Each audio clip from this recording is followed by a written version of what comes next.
കേരളത്തിൽ ഇന്ന് 7445 പേർക്ക് കോവിഡ്-19 സ്ഥിരീകരിച്ചു. 21 മരണങ്ങളാണ് ഇന്ന് കോവിഡ്-19 മൂലമാണെന്ന് സ്ഥിരീകരിച്ചത്. ഇന്ന് രോഗം സ്ഥിരീകരിച്ച 62 പേർ വിദേശ രാജ്യങ്ങളിൽ നിന്നും 309 പേർ മറ്റ് സംസ്ഥാനങ്ങളിൽ നിന്നുമാണ് വന്നത്. 6404 പേർക്ക് സമ്പർക്കത്തിലൂടെയാണ് രോഗം ബാധിച്ചത്.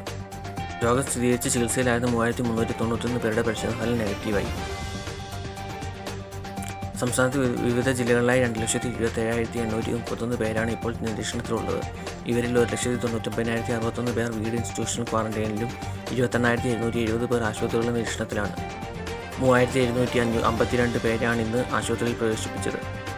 അതേസമയം പരിശോധനകളും വർദ്ധിപ്പിച്ചു. കഴിഞ്ഞ 24 മണിക്കൂറിൽ 54,493 സാമ്പിളാണ് പരിശോധിച്ചത്.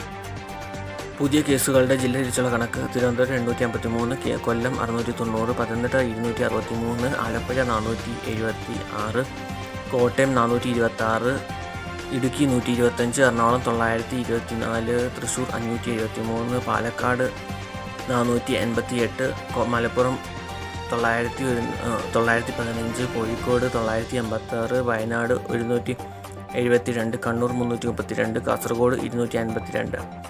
ഇന്ന് രോഗമുക്തി നേടിയവരുടെ ജില്ല തിരിച്ചുള്ള കണക്ക്: തിരുവനന്തപുരം 434, കൊല്ലം 269, പത്തനംതിട്ട 125, ആലപ്പുഴ 306, കോട്ടയം 123, ഇടുക്കി 94, എറണാകുളം 337, തൃശ്ശൂർ 215, പാലക്കാട് 206, മലപ്പുറം 399, കോഴിക്കോട് 403, വയനാട് 117, കണ്ണൂർ 153, കാസർഗോഡ് 210.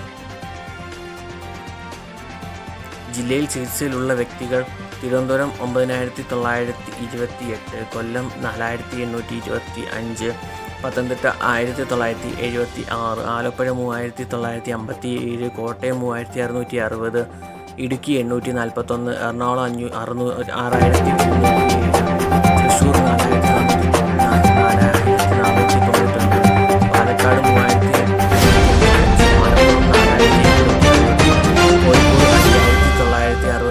വയനാട് 705, കണ്ണൂർ 3,977, കാസർഗോഡ് 2,759.